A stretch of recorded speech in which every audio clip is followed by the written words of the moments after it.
Sudhir sir, सदर college से class 12 Hindi और इंग्लिश मीडियम की फिजिक्स का थर्ड लेक्चर है। तो हम यहाँ पर बात कर रहे हैं थर्ड लेक्चर में वैद्युत द्विध्रुव की निरक्षीय रेखा पर स्थित किसी बिंदु पर वैद्युत क्षेत्र की तीव्रता। ठीक है, तो आप ये बात जानते हैं कि वैद्युत द्विध्रुव क्या होता है भाई, P बराबर Q इंटू 12। क्या होता है, P बराबर Q इंटू 12। 12 क्या होता है, दो चार्ज के बीच की डिस्टेंस होती है। पहला लेक्चर देखेगा तो क्या होता है, हो जाएगा क्लियर आपके लिए। निरक्षीय रेखा क्या होती है, इक्वेटोरियल लाइन होती है। पर स्थित किसी बिंदु पर क्या निकालना है, इंटेंसिटी ऑफ इलेक्ट्रिक फील्ड। आपको फाइंड करना है intensity of electric field. English medium वाले पास नोट पहुंच जाएंगे तो आप उसे कर लीजिए, और हिंदी इंग्लिश दोनों में समझा रहा हूँ। ठीक है, तो देखिए बेसिक पॉइंट है, दो प्रूविंग करेंगे टोटल हम लोग आज। तो पहले काफी लॉन्गेस्ट है तो आप इसको ध्यान समझिएगा कि बेसिक पॉइंट क्या होता है। एक होता है एक्सियल, दूसरा क्या होता है इक्वेटोरियल। तो ये मान लीजिए दो चार्ज है, अब एक चार्ज क्या हो गया, एक ये चार्ज है और एक चार्ज ये हो गया। दो चार्ज दिए हैं तो दो चार्ज को लेकर अगर जो लाइन ऑफ एक्सिस सेम होगा, इसी की लाइन ऑफ एक्सिस, ये देखिए लाइन ऑफ एक्सिस आ रही है, तो यहाँ पर कोई चार्ज रखिए, यहाँ पर कहीं पर भी, यहाँ पर चाहे यहाँ पर, तो ये होता है एक्सियल पोजीशन। और इसी चार्ज के परपेंडिकुलर जाइए भाई, ऊपर की ओर परपेंडिकुलर, मिल रहा है इसके मिड पॉइंट से, इन चार्ज के मिड पॉइंट से परपेंडिकुलर जाइए तो वो होता है इक्वेटोरियल पोजीशन। तो हमने कैसा मान लिया, हमने मान लिया कि देखिए ध्यान से, ये कोई चार्ज है, एक चार्ज माइनस क्यू है और एक चार्ज, देखिए प्रूविंग को आप लोग नोट करते रहिएगा, समझने के तो मैं इरेज करता रहूंगा वरना प्रूविंग कर नहीं पाएंगे, बहुत छोटा है। ठीक है मेरा, तो यहाँ पर माइनस क्यू हो गया, यहाँ पर क्या हो गया प्लस क्यू, ऐसा मान लिया। इसका मिड पॉइंट कितना दिया हुआ है, ओ दिया हुआ है। ठीक है, हमने इसके मिड पॉइंट से, हमने यहाँ पर एक पॉइंट पी माना, क्या माना, पी। कितनी दूरी पर है, आर दूरी पर मान लिया। कितनी दूरी पर है, आर दूरी पर मान लिया। अब हमें इसके मिड पॉइंट से परपेंडिकुलर ऊपर हमने कहीं पर पी मान लिया। भाई आपको पता है ना, चार्ज चाहे रेस्ट फॉर्म में हो, चाहे चार्ज हम इधर करंट फ्लो कर रहे हो, चार्ज जहां पर होगा उसके चारों क्या जनरेट होता है, इलेक्ट्रिक फील्ड जनरेट होता है। तो यहाँ पर क्या मान लिया, पी पॉइंट मान लिया हमने। कैसे, क्योंकि कैसी पोजीशन है आपकी, इक्वेटोरियल पोजीशन है। कैसी लाइन है, इक्वेटोरियल लाइन है, तो चार्ज के मिड पॉइंट से कैसा मानेंगे, परपेंडिकुलर मानेंगे। अब यहाँ बताइए, इस प्लस क्यू ने इस पी पर क्या, इसको मैं मैच कर दिया फिर। इस प्लस क्यू ने पी पर एक फोर्स ऐसे लगाया जो कितना हो गया, E1 हो गया।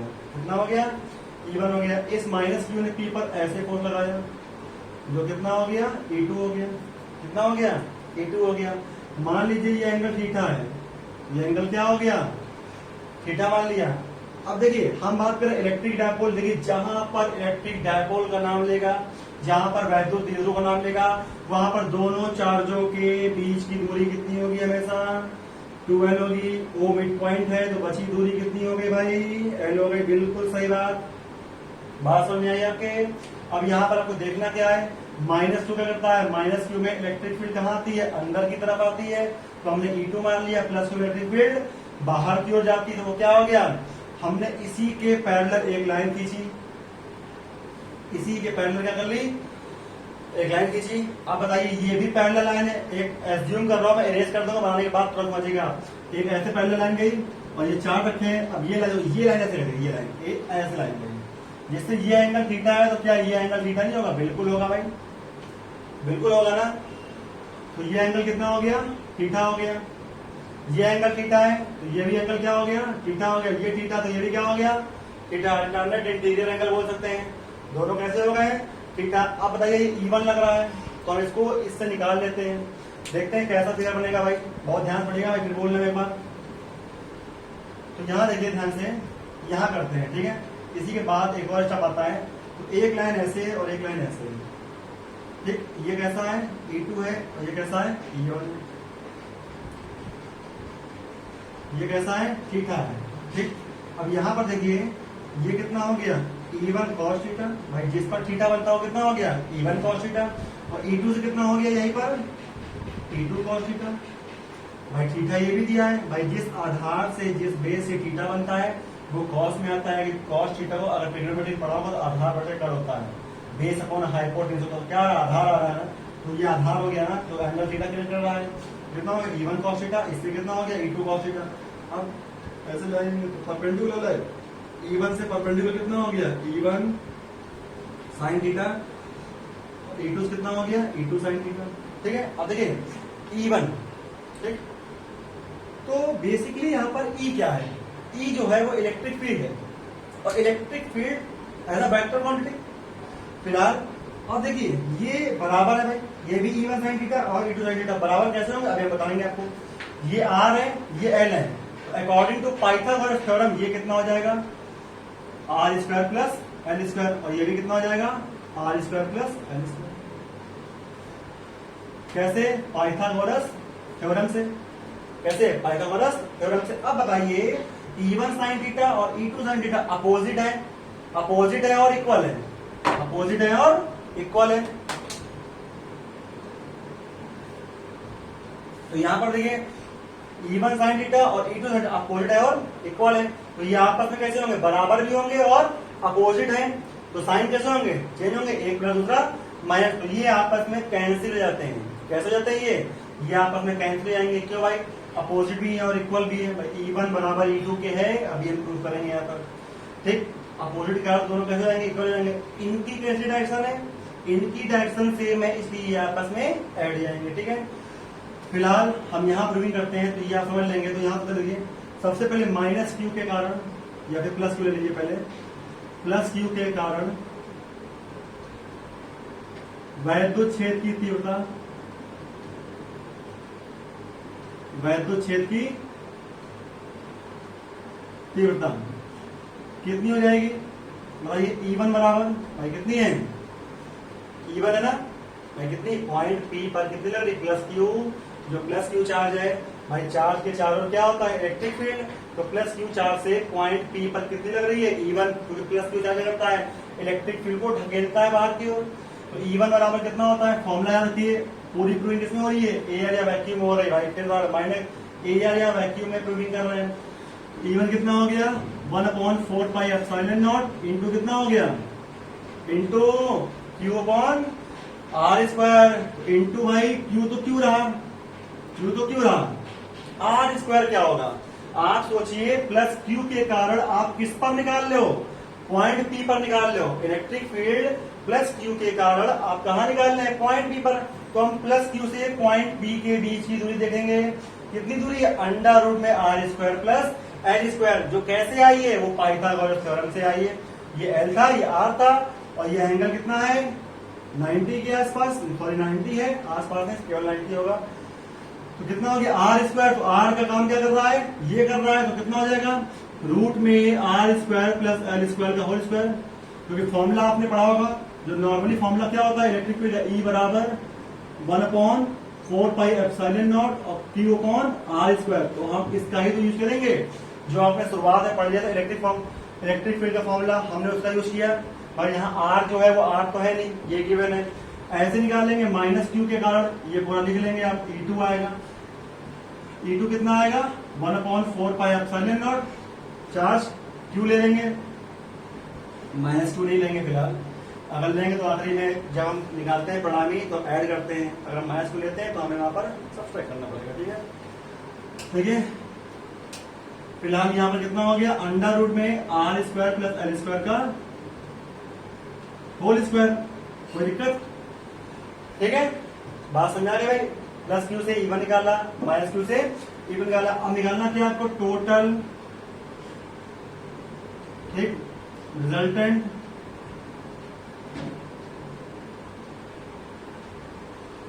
Electric field. ठीक, तो यहाँ E बराबर पहले क्या था, एक्सियल में कोई एंगल क्रिएट नहीं हुआ। भाई साहब एक बात तुम दिमाग में बैठा लो, अगर तुमको इस चैप्टर के अच्छे सवाल करने हैं, जो कठिन सवाल करने हैं आप लोगों को, तो दिमाग में एक बात बैठा लो, आप चाहे इलेक्ट्रिक फोर्स निकालो, चाहे इलेक्ट्रिक फील्ड निकालो, फिर बोलो चाहे इलेक्ट्रिक फोर्स निकालो और चाहे इलेक्ट्रिक फील्ड निकालो, सभी का लाइन ऑफ एक्सिस एक ही होगा। जब आप फाइनली सवाल को करेंगे, जो फाइनली आपका रिजल्टेंट आएगा उसका लाइन ऑफ एक्सिस एक होगा। वरना 3-4 दिन रुकिए, मैं करवाऊंगा सवाल आपके, तो आपको समझ में आएगा, लाइन ऑफ एक्सिस सेम होगा। आप सोचिए हमने क्या किया, हमने इतना लंबा काम किया, इस क्यू से क्या लग रहा था, इस पर E1 लग रहा था, इस माइनस क्यू से इस पर E2, भाई इस माइनस क्यू से E2 लगा, प्लस क्यू से E1 लगा, मगर सबका लाइन ऑफ एक्सिस, देखिए लाइन ऑफ एक्सिस क्या है, E1 cos theta, E2 cos theta, जिससे हमें फायदा हो रहा है। मतलब भाई E1 ने क्या किया, अपने दो कंपोनेंट कर लिए, 1 और 2, एक और दो, और E2 ने भी दो कर लिए, एक और दो, तो ये तो कैंसिल हो गए। तो हमें क्या मिल रहा है, सिर्फ ये दोनों मिल रहे हैं, सिर्फ ये दोनों मिल रहे हैं। ये दोनों क्या हो गए, कैंसिल। तो line of axis, total electric field का लाइन ऑफ एक्सिस, मेरी बात समझिए, टोटल इलेक्ट्रिक फील्ड का लाइन ऑफ एक्सिस क्या है, एक ही है।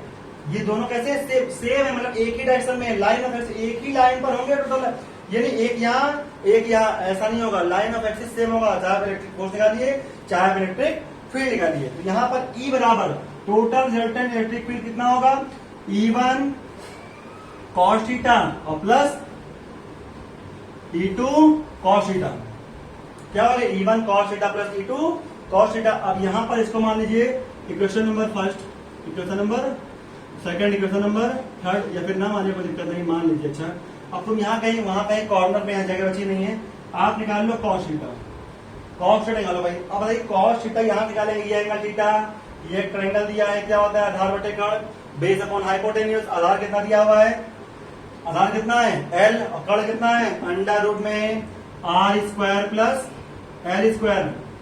कर्ण कितना है अंडर रूट में R square plus L square. मेरी बात समझ में आई, फिर समझिए हमने क्या निकाला, cos थीटा, एंगल कितना था थीटा, ये आधार हो गया, और ये कर्ण, आधार कितना दिया है L, और कर्ण कितना दिया अंडर रूट में R square plus L square. तो हमने क्या, आधार बटे कर्ण, बेस अपॉन हाइपोटेन्यूज, यहाँ पर निकला है cos थीटा। अब मैं इसको पूरे को रेस कर रहा हूँ, आपको समझ में आ गया भाई। कोई डाउट हो तो आप मुझे सर से बोल देंगे, आप मुझसे बोल लेंगे कोई डाउट होगा, ठीक है।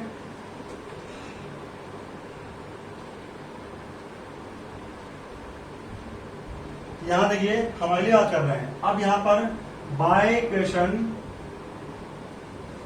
फर्स्ट एंड सेकंड से, तो यहां पर जो आपका E आया भाई, क्या आया E, E1 कितना है, E1 ऊपर देखिए, इसको हटाना पड़ेगा मुझे, ठीक। आप एक बार देख लीजिए ध्यान से, मैं हटा दूं, देख लिया।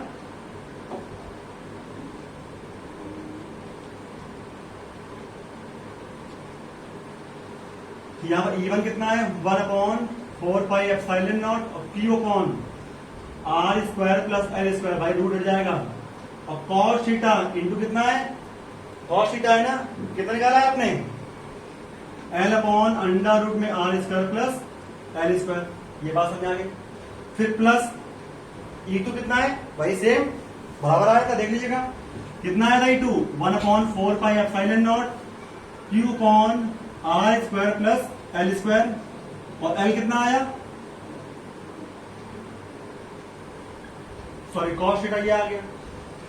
ये पूरा सेम है, पूरा कैसा है सेम। एक और एक कितना होता है भाई, 2 होता है, तो 2 लिख लिया भाई, क्या जा रहा है मेरा, 2 लिख लिया, कितना हो गया Q 2 लिख लिया, ऐसे करके 12, कोई दिक्कत, 1/4πε0। अब समझने का ध्यान से, ध्यान से, ये पावर 1 है, ये पावर कितनी है 1, और ये पावर कितनी है आधी। भाई रूट का मतलब क्या होता है, हाफ होता है, 1 और हाफ, भाई ये बराबर है, बेस ये भी R square plus L square है, और ये भी R square plus L square है, तो ये भी 1 हो गया, ये हाफ, 1 और आधा कितना होता है 1.5, मतलब 3/2। तो यहाँ कितना आ गया, R square plus L square की पावर कितना हो गया 3/2। ये बात समझ आई भाई, ठीक है।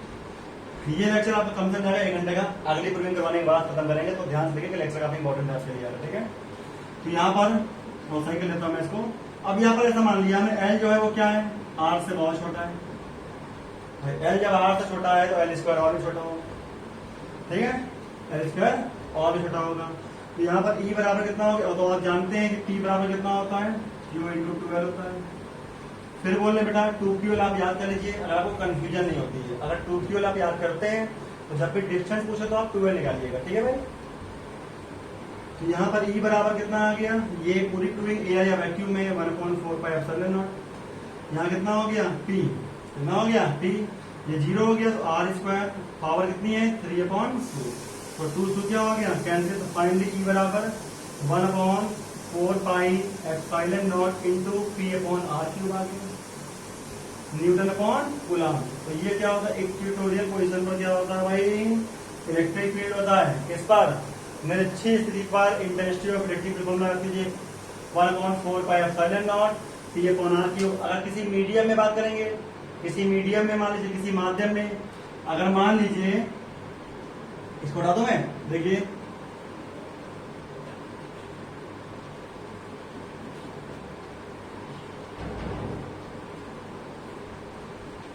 आप मान लीजिए अगर यहां पर एयर या वैक्यूम ना हो, एयर या वैक्यूम,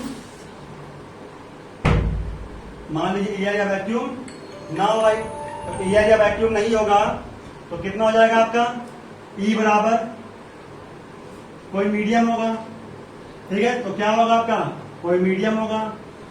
जब कोई मीडियम होगा तो क्या हो जाएगा, E बराबर, यहां पर देखिए ध्यान से 1/4πε0, यहाँ के लगा देंगे, कैपिटल के होगा, क्या लगा देंगे, के लगा देंगे। यहाँ कितना हो गया, P/r³ न्यूटन अपॉन कूलम। और ये के डिफाइन करेगा उस माध्यम का परावैद्युतांक, उस माध्यम का परावैद्युतांक। और चाहे तो आप इसको ऐसे लिख सकते हो, अगर किसी माध्यम का करेगा तो 1/4πε। पहला लेक्चर देखिएगा, मैंने करवाया ध्यान से, उसमें कैसा क्यों होता है, फंडामेंटल कूलम्ब लॉ में करवाया मैंने, उसको ध्यान से देखिएगा, ठीक है। ये भी हो सकता है, ये भी सही है, ये भी सही है। मगर किसी माध्यम में, किसी मीडियम में वहां पर एयर वैक्यूम ना हो, और एयर वैक्यूम होगा तो ये वाला बनेगा। तो ये प्रोविजन आपकी पूरी हो गई। अब हम लोग करते हैं नेक्स्ट प्रोविजन की तरफ। देखिए, तो पहली प्रोविजन पूरी हो गई आपकी बेसिकली, ठीक है। अब हम बात कर रहे हैं दूसरी प्रोविजन की। तो दूसरी प्रोविजन क्या गिवन है, एक समान रूप से आवेशित वलय के कारण वैद्युत क्षेत्र की तीव्रता। मैं फिर बोल रहा हूँ, किस बात कर रहे हैं, एक समान रूप से आवेशित वलय के कारण वैद्युत क्षेत्र की तीव्रता। उसके बारे में देखिए बात करते हैं। इंग्लिश में क्या लिख लेंगे, ई क्या निकाल रहे हैं, वैद्युत क्षेत्र निकाल रहे हैं। Field on the axis of a charge ring. तो देखिए, अभी तक आपने दो प्रोविजन की, पहले कौन सी की, एक्सियल की, दूसरी कौन सी की, इक्वेटोरियल। तो एक्सियल और इक्वेटोरियल जो भी किया था वो अपने पॉइंट चार्ज के लिए किया था भाई। बहुत बड़ा फंडा होने वाला है, बहुत ध्यान पड़ेगा इसमें, कम से कम 30 मिनट लगेंगे मुझे सिर्फ समझाने में आपको। तो फिर बोले एक्सियल की और अपने इक्वेटोरियल की। एक्सियल और इक्वेटोरियल में आपने पॉइंट चार्ज लिया था, point charge just like a single charge, ऐसा कुछ लिया था। एक बार पी यहां रखा था और एक बार पी, तो ये एक्सियल पोजिशन होगा, ये इक्वेटोरियल। अब निकाल लिया ऐसे करते हैं, ठीक है।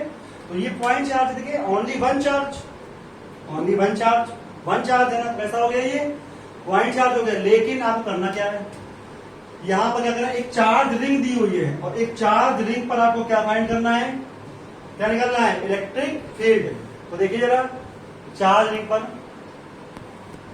देखिए भाई, बात कर रहे हैं हम लोग इलेक्ट्रिक फील्ड, ठीक, on the axis of a charge ring. तो अब हमने बात कर रहे हैं चार्ज रिंग की। तो चार्ज रिंग में क्या हो गया, देखिए ये एक रिंग है भाई। रिंग मतलब समझते हैं, रिंग मतलब ये रिंग है पूरी, देखिए ये पूरी क्या है, रिंग है। ये ऐसे, इसको आप इलेस मत समझिए, मान ले जाओगी, तो ये पूरी क्या है, रिंग है। रिंग पूरी है, एक गोला है, स्फीयर है, क्या है भाई, पूरा पूरा एक गोला स्फीयर है। अब यहाँ पर देखिए, हमने बोले इसमें यूनिफॉर्मली चार्ज है। फिर मेरी बात समझिएगा, इसमें कैसा है, यूनिफॉर्मली चार्ज है, मतलब जो आवेश है वो हर जगह बिखरे हुए हैं, एक समान रूप से हर जगह क्या है, आवेश बिखरे हैं। ये भी आवेश, ये सब आवेश, ऐसे बहुत सारे आवेश होंगे, ठीक। अब हमें इसके कारण इतने सारे आवेश किस पर आ गए, एक रिंग पर आ गए, जो कैसे हैं, यूनिफॉर्मली है। अब हमें उस रिंग के कारण, जो उस पर चार्ज दिए, उसके कारण उसके चारों तरफ क्या जनरेट हो जाएगा, इलेक्ट्रिक फील्ड, वैद्युत क्षेत्र। तो इस रिंग के कारण हम क्या निकालेंगे, इस पी पॉइंट पर वैद्युत क्षेत्र निकालेंगे, जिसे हम क्या बोलेंगे भाई, इलेक्ट्रिक फील्ड बोलेंगे। भाई दो फंडे होते हैं, पहला कॉन्सेप्ट क्या हो गया, पहला ये याद करो, ई बराबर, मैं नॉर्मल से समझा रहा हूं आपको, इसी बस टाइम देखिए, करने के लिए तो मुझे लगेंगे 4 लाइन का है, और समझाने में बहुत टाइम मिलेगा भाई। तो कितना होता है, Q/r²। तो यहाँ पर आपने एक चीज देखी, ई किसके होता है, इनवर्सली प्रोपोर्शनल, जिसे 1/r², ये चीज होता है। रेडियस बढ़ेगी, इलेक्ट्रिक फील्ड बहुत तेजी से घटेगा, ठीक है। यहाँ पर देखिए, आपको इस रिंग के कारण किस पर निकालना है, पी पर निकालना है भाई। पॉइंट पी पर क्या निकालना है, इंटेंसिटी ऑफ इलेक्ट्रिक फील्ड। अब हम कैसे निकाले, तो हमने क्या किया, इस रिंग का एक छोटा सा एलिमेंट काट लिया, हमने एक छोटा सा एलिमेंट DQ काट लिया। क्या काट लिया, इसको उठा दे रहा हूं मैं, डिस्टर्बेंस कर रहा है ये।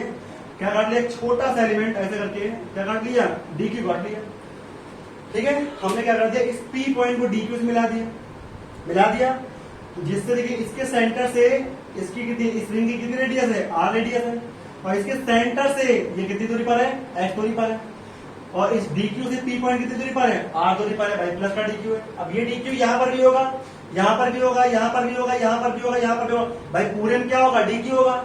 भाई डी क्यू काटा है तो हमने एक एलिमेंट काटा है और माना है कि just like a point charge, हमने डी क्यू को पॉइंट चार्ज मान लिया है।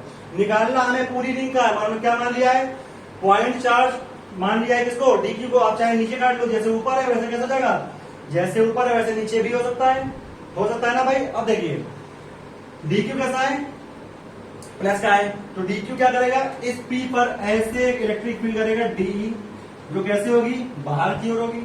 तो चार्ज कैसा है, प्लस का है, तो डी का भाई इस लाइन सीधी है, ये लाइन आपकी कैसी होगी भाई, ये ऐसे कुछ सीधी, तो कैसा है जैसे कि ये प्लस का है, तो कैसे करेगा, बाहर की ओर डी किया तो डी पर चार्ज कैसा है भाई, पॉजिटिव है, तो ढकेलेगा कहां पर, बाहर को ढकेलेगा। अब बताइए आपने एक पॉइंट से लिया जो इसके सेंटर की लाइन ऑफ एक्सिस पर नहीं आ रहा है, भाई इसके सेंटर की लाइन ऑफ एक्सिस तो ये है ना भाई। देखिए जैसे हम बता रहे हैं, ये बुक है मेरे पास एक छोटी सी, ये बुक है। अब आप एज्यूम कर लो, कुछ है नहीं मैं समझाने के लिए, ये पूरा क्या है, सर्किल है, ये पूरा क्या है, सर्किल। भाई सर्किल के अब सोचिए डी की अब यहां से काटो, ये पॉइंट भी है, ये पॉइंट भी है। अब यहां से इसके सर्किल में कहीं से ले लो, यहां से इसके सर्किल में कहीं से, डी क्यू यहां से लो, यहां से लो, यहां से लो, यहां से कहीं से ले लो, तो पॉइंट पी जो होगा, इसके परिधि जो दी है, जो सर्किल फंसा है, उसको आप पॉइंट पी से मिलाओगे तो दूरी हर जगह आर रहेगी। चाहे आप डी क्यू यहां से काटो, चाहे आप डी क्यू यहां से काटो, चाहे आप यहां से कहीं काटो। भाई ये बोर्ड है 2D, सर्किल होता है 3D, तो 2D 3D बना सकते नहीं हम लोग, तो ये पूरा सर्किल ऐसे रिंग है पूरी, तो रिंग से आप ये भाई ये पूरी रिंग है और ये पॉइंट भी है, तो आप चाहे यहां से मैच करो, चाहे यहां से, चाहे यहां से, चाहे यहां से। भाई बात समझिए, ये देखिए ये पूरी क्या है, रिंग, तो आप कहीं से मैच करो तो दूरी हमेशा आर रहेगी, चाहे आप यहां से कर लो, चाहे आप यहां से कर लो। ये भाई फिर बता रहे हैं, बोर्ड पे कर रहे हैं, आप एक्सपेरिमेंट करना है। तो ये है मान लो सर्किल है, अब चाहे यहां से कर लो, चाहे यहां से कर लो, चाहे यहां से कर लो, चाहे यहां से कर लो, ये बी पॉइंट है, तो डिस्टेंस तो बराबर रहेगी, यार रहेगी आपकी। वही डी क्यू एलिमेंट मान लीजिए हमने नीचे काटा है, इसलिए फिर समझाने के लिए हमने मिलाया इसको, भाई दूरी तो आर रहेगी, रेडियस भाई कैपिटल आर, स्क्वायर है भाई, रेडियस नहीं होगी। अब दूसरा पॉइंट, कभी आपके मन में ये ना है, कुछ बोलते हैं सर अगर मान लीजिए ये आपका एक रिंग है, टोटल चार्ज दिए, बहुत सारे चार्ज है, तो हम मान लेते कि सभी चार्ज इसके एक सेंटर पर आ गए। भाई हमने मान लिया, ऐसा ऐसे हो सकता है, बिल्कुल सही बात है। बिल्कुल आपने centre of mass 11th class में पढ़ा होगा, जब आपने 11th क्लास में सेंटर ऑफ मास पढ़ा था तो हमने कहा था ये अगर सिमेट्रिकल है तो बैलेंसिंग फॉर्म जहां पर बैलेंस हो जाएगा तो वहीं पर क्या होता है, सेंटर ऑफ मास होता है ना, मगर ये सिमेट्रिकल होना चाहिए। तो आप यहाँ पर देखिए कि ये जो फॉर्मूला है वो आर स्क्वायर के बराबर है। आर स्क्वायर में पावर कितनी आ रही है, 2 आ रही है, पावर कितनी आ रही है, 2 आ रही है। और 2 पावर में अगर आप कभी भी ग्राफ बनाएंगे, ग्राफ या तो कर्व बनता है, कैसा बनता है, कर्व। अगर केवल आर होता तो एक स्ट्रेट लाइन आती, और जब स्ट्रेट लाइन आती है तो कैसा होता है, सिमेट्रिकल होता है। बीच में कहीं पर भी पॉइंट चार्ज मान लेते भाई, बीच में कहीं पर पॉइंट चार्ज मान लेते हैं। तो इसलिए बोल रहे कभी मन में आपकी ये ना है कह रहे हम इसके सेंटर पर पॉइंट चार्ज मान के पूरा कर लेंगे सीधे। हमने मान लिया सभी चार्ज कहां पर है, सेंटर पर। सभी चार्ज सेंटर पर तभी होंगे ना जब यहाँ पर कर्व क्रिएट नहीं होगा। जब कर्व क्रिएट होगा तो बैलेंसिंग कर्व जब बन जाता है तो उसे बैलेंस करना पड़ता है। तो जरूरी नहीं कि सेंटर बैलेंस हो, कहीं पर भी बैलेंस हो सकता है, ठीक है। तो स्ट्रेट लाइन होती है एक, मान लीजिए पावर 1 होती है तो हम मान सकते थे, वैसे मानना नहीं, ठीक है। आपको याद रखेंगे। तो हमने डी क्यू काटा, यहाँ पर क्या लग गया, डी लग गया, एंगल कितना मान लिया, थीटा कितना मान लिया, थीटा मान लिया। तो यहां पर देखिए, तो भाई ठीक है, तो यहां पर देखिए अब डी क्यू क्या होगा, जैसे यहां पर लगा रहा है, डी लगा रहा है, ये थीटा, तो ये भी कितना होगा, वर्टिकली अपोजिट एंगल हो गए, इसको मैं नाम में बढ़ा लिया। तो ये कितना हो गया, डी कॉस थीटा, कितना हो गया भाई, डी कॉस थीटा हो गया, ठीक। अब बताइए अगर ये डी कॉस थीटा तो इसके परपेंडिकुलर ऐसे नीचे कितना होगा, डी साइन थीटा होगा भाई। थीटा है, परपेंडिकुलर कितना हो गया, डी साइन थीटा। ये ऊपर लगाया, ऐसे लगाया, यानी कि ध्यान से कितना लगाया, डी लगा दिया भाई। जो ये लगा रहा भाई तो ये लगाएगा, ये थीटा है, इस लाइन बढ़ा वैसे थीटा है। यहां पर ऊपर की ओर कितना हो गया, डी ई साइन थीटा, और इससे ये थीटा है, ये आपका पी पॉइंट है भाई, ये पी पॉइंट है। तो ये भी कितना हो गया, थीटा। तो यहाँ एक और लग गया, क्या लग गया, डी कॉस लग गया। तो डी साइन थीटा कैसे है, अपोजिट है, बराबर है, तो ये क्या आ जाएंगे, कैंसिल हो जाएंगे। क्या हो जाएंगे, कैंसिल हो जाएंगे। तो इसका फिलहाल मैं एक पार्ट कर रहा हूँ जो कि आपको फेयर में करना पड़ेगा, तो इसको आप नोट कर लेंगे। शायद नोट्स में इसकी प्रूविंग नहीं दी होगी, तो आप वीडियो नोट कर लेंगे। मैं यहाँ बता दे रहा हूँ पहले साफ साफ आपको, ये आपका पी पॉइंट है, यहाँ क्या लग रहा है, डी लग रहा है, तो ये थीटा हो गया, ये कितना हो गया, डी कॉस थीटा, कितना हो गया, डी कॉस थीटा। अब डी क्यू क्या है आपका, एक पॉइंट चार्ज है भाई, डी क्यू को माना है ना पॉइंट चार्ज, निकालना तो पूरे का है। तो इसके लिए आप अगर डी निकालेंगे तो डी कितना हो जाएगा, 1/4 पाई एप्सिलॉन नॉट, ठीक, डी क्यू अपॉन इस पॉइंट चार्ज से इस पॉइंट पी की दूरी कितनी है बताइए भाई, आर दूरी पर है कि नहीं है, तो यहां कितना हो गया, आर स्क्वायर हो गया, कितना हो गया। तो ये निकाला डी क्यू, एक पॉइंट चार्ज, हमने इसका एक एलिमेंट काटा है, अभी हमने पूरी रिंग का नहीं निकाला है, हमने सिर्फ एक पॉइंट चार्ज निकाला है। और हम पूरी रिंग के चार्ज को सेंटर पर नहीं मान सकते, क्योंकि ई इनवर्सली आर स्क्वायर क्या होता है, आर स्क्वायर में कर्व बनता है। थोड़ा कक्षा 11 में सेंटर ऑफ मास को पढ़ लीजिएगा, ठीक है। स्ट्रेट लाइन बनती है तो एक बार हो सकता है, मगर कर्व बनता है आर स्क्वायर में, तो हम इस पूरे चार्ज को सेंटर ऑफ मास पर नहीं मान सकते। तो देखिए करना क्या है आपको, इसको मैं अरेंज कर दूं, ऐसे बात नहीं मिल पाएगी, या फिर मैं ये हिस्सा हटा रहा हूं, नोट कर लीजिए पहले, इसको मैं हटा दूं। देखिए यहां पर, यहां बात कर रहे हैं हम लोग, अब निकालेंगे टोटल इलेक्ट्रिक फील्ड, टोटल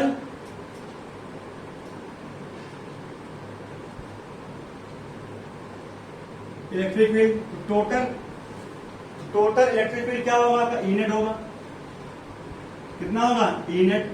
हम कर देंगे इसको इंटीग्रेट, क्या कर देंगे, इसको हम इंटीग्रेट कर देंगे, किसको कर देंगे भाई, यही पर मान लो ये पी पॉइंट था, जो ये कह रहा था डी लग रहा था, तो ये कितना हो गया था भाई, डी कॉस थीटा, इसको कर देंगे, डी कॉस थीटा को कर देंगे, क्योंकि डी के हमने क्या कहा था, फिर समझिए मेरी बात, तो फिर वही पॉइंट आउट क्या के लिए आ गया। हमने कहा था आप चाहे टोटल इलेक्ट्रिक फील्ड निकाल लो, चाहे आप टोटल फोर्स निकाल लो, इलेक्ट्रिक फोर्स निकालो, एक्सिस ऑफ लाइन है, लाइन ऑफ एक्सिस जो भी होगा तो सेम होना चाहिए, क्या होना चाहिए, सेम। आपने डी फोर्स यहां तो लगाया, यहां लगाया, तो यहां से कहां लग रहा है, डी कॉस थीटा, ऊपर क्या लगा, तो नीचे क्या लगा, डी साइन थीटा, इससे लगाया, तो इससे डी कहां लगा होगा, यहां लगा डी, तो डी कॉस थीटा यहीं पर लगेगा, इधर की ओर तो लाइन ऑफ एक्सिस, और डी साइन थीटा ऊपर की ओर, तो ये तो कैंसिल हो गया भाई, जो ऊपर नीचे था ये क्या हो गया, कैंसिल। तो डी कॉस थीटा देखिए फाइनली आपको मिल क्या रहा है, इसके सेंटर ऑफ मास, सॉरी इसका जो सेंटर है, इसकी लाइन ऑफ एक्सिस, जैसे ये सर्किल है, ठीक, ये सेंटर, तो लाइन ऑफ एक्सिस ये होगी, देखिए ये क्या होगा, लाइन ऑफ एक्सिस, तो इसकी लाइन ऑफ एक्सिस पे क्या लग रहा है, डी कॉस थीटा लग रहा है, क्या लग रहा है, डी कॉस थीटा, ठीक है, कंपोनेंट करने के बाद लग रहा है। और लाइन ऑफ एक्सिस के ये डी कॉस थीटा लग रहा है, और ये डी साइन थीटा, और ये डी साइन थीटा, तो ये वाला और ये वाला क्या हो गया, कैंसिल, और ये क्या लग गया, डी कॉस थीटा लग गया। यहाँ निकालेंगे ई नेट, ई नेट कितना आ जाएगा भाई, यहाँ सिंपल भाई डी ई कॉस थीटा आ जाएगा, कितना आ जाएगा, डी कॉस, अब डी का मान आप फेंक दो, फेंक दो, फेंक दे, चलो भाई फेंक दो। तो यहाँ पर ई नेट कितना आ गया, कितना आ गया, 1/4 पाई एप्सिलॉन नॉट, यहाँ पर D Q upon R square cos theta, ठीक है। इंटीग्रेशन कर रहा है तो डी क्यू से क्या मैच कर रहा है, कुछ भी मैच कर रहा है, नहीं मैच कर रहा है, कुछ भी मैच कर रहा है, नहीं मैच कर रहा है, तो सब कुछ बाहर ले लो भाई, अपने हाथ में होता है सब चीज, ठीक है। सब कुछ क्या कर लो, बाहर ले लो, ले लिया, तो cos theta upon R square, अंदर क्या बचा, डी क्यू बचा, क्या बचा भाई, डी क्यू बचा। अब बताइए, हमने मान लिया इन सभी चार्ज पे जो D Q D Q D Q D Q D Q D Q जैसा लग रहा है भाई, हमें क्या करना पड़ेगा, इसका करेंगे इंटीग्रेशन। एक रिंग की बात कर रहे हैं, एक रिंग छोटे से पार्ट के लिए क्या करते हैं, समाकलन करते हैं, इंटीग्रेशन, तो हमें सबको जोड़ना पड़ेगा। समान लीजिए, हमने पूरी रिंग का चार्ज कैपिटल क्यू मान लिया, क्या मान लिया, पूरी रिंग का चार्ज कैपिटल क्यू मान लिया। तो यहां से जो आपका ई नेट निकल के आया वो क्या निकल के आया, 1/4 pi epsilon naught into cos theta upon R square into capital Q निकल के आ गया। वैसे होता है स्मॉल क्यू, मैथ की भाषा में नहीं देख रहे हैं भाई हम, अकॉर्डिंग टू फिजिक्स लैंग्वेज। तो कितना हो गया, कैपिटल क्यू हो गया। तो देखिए इसको मैं रेस कर रहा हूं पढ़ाएंगे। अब देखिए आपको चाहिए कॉस थीटा, तो यहां से आप देखिए ध्यान से कॉस थीटा निकालेंगे, तो ये एक्स है, समझ लो पहले ये एक्स है, ये आर, ये थीटा, तो ये पूरा आधार हुआ, ये पूरा क्या हुआ, आधार हुआ x, आधार बटे कण x अपॉन r होगा भाई, बेस अपॉन हाइपोटेनस। तो यहां से पहले आप निकाल लोगे cos थीटा, तो कितना आ जाएगा x अपॉन r हो जाएगा भाई। देखिए दिख रहा है, फोकस मार देंगे फिर से एक बार। यहां पर देखिए, इसको मैं हटा रहा हूं थोड़ा सा प्रिविंग करने के लिए आपकी, जल्दी जल्दी करते हैं, टाइम बचेगा। यहां देखिए, जैसे आपका ईनेट आ गया, ईनेट कितना आ गया, यहां पर आपका ईनेट आ गया। अब ईनेट कितना आ गया, 1/4 pi epsilon not by Q cos theta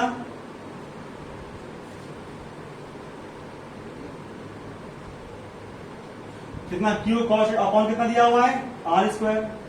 आपने निकाल लिया है, क्या निकाल लिया है कि कॉस थीटा उसी ट्रायंगल से कॉस थीटा कितना आ रहा है, एक्स अपॉन आर निकाला आपने, कितना निकाला है, एक्स अपॉन आर। इसी एक्स अपॉन आर को आप पुट कर दो, कहां पुट कर दोगे, ईनेट बराबर, बहुत ध्यान पड़ेगा भाई साहब, फिर से बोल रहा हूं।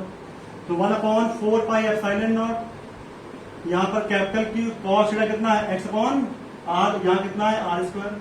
बात समझाई, बात समझा गई, कोई दिक्कत।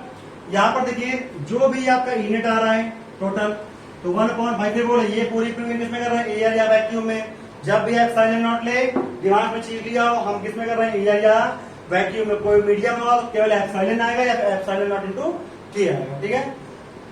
तो 1/4 pi epsilon naught Q into X upon R cube हो गया भाई, कितना हो गया, Q into X upon R cube. अच्छा, आपने पाइथागोरस थ्योरम पढ़ी होगी, वापस फिगर में जाइएगा। जब आप पाइथागोरस थ्योरम पढ़े होंगे, तो मैं इसको इरेज कर रहा हूं, फिर से देखिए ध्यान से, वीडियो को पुश कर लेंगे देखने के लिए ध्यान से। तो जब पाइथागोरस थ्योरम के हिसाब से आपने क्या पढ़ा था कि आर स्क्वायर बराबर, तो कैपिटल आर स्क्वायर होगा प्लस का एक्स स्क्वायर होगा।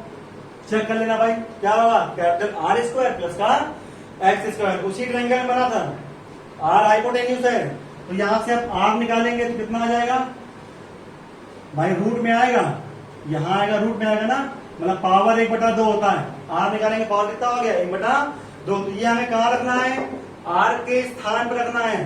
तो यहां से जो ईनेट आएगा, इसके बाद में करना है, इसके बाद में ये, फिर ये आ रहा है, ठीक है। जो ईनेट आ रहा है कितना आ रहा है, 1/4 पाई एप्सिलॉन नॉट, यहां पर क्यू इंटू एक्स, यहां कितना आ गया, capital R square plus X square की पावर 1/2 और होल क्यूब दिया है भाई, ये कितना दिया है, क्यूब दिया है ना। तो यहां से फाइनली ईनेट कितना आ गया, 1/4 pi epsilon naught Q X upon R square plus X square की पावर 3/2। तो ये क्या हो गया, एक रिंग पर टोटल इलेक्ट्रिक फील्ड, हमने क्या निकाला, एक रिंग पर टोटल इलेक्ट्रिक फील्ड। ये बात समझ आ गई आपके, नहीं आ गई। तो ये क्या होगा, एक रिंग पर क्या हो गया, टोटल इलेक्ट्रिक फील्ड आवेशित वलय के कारण जो भी बैटरी की आ रही है। पहले फिर बोलो, जो आपने प्रूविंग की वो पॉइंट के लिए थी, तो यहाँ तक आप हो गया। नेक्स्ट मैं चैप्टर खत्म कर दूंगा, कुछ पॉइंट्स कुछ प्रूविंग सॉल्व आती है जो कि जल्दी होगी, तो आप ध्यान से पढ़ लेंगे। प्रूविंग काफी इंटरेस्टेड है, आपको अच्छा लगा बताइएगा, ठीक है। तो आज के लिए बाकी नेक्स्ट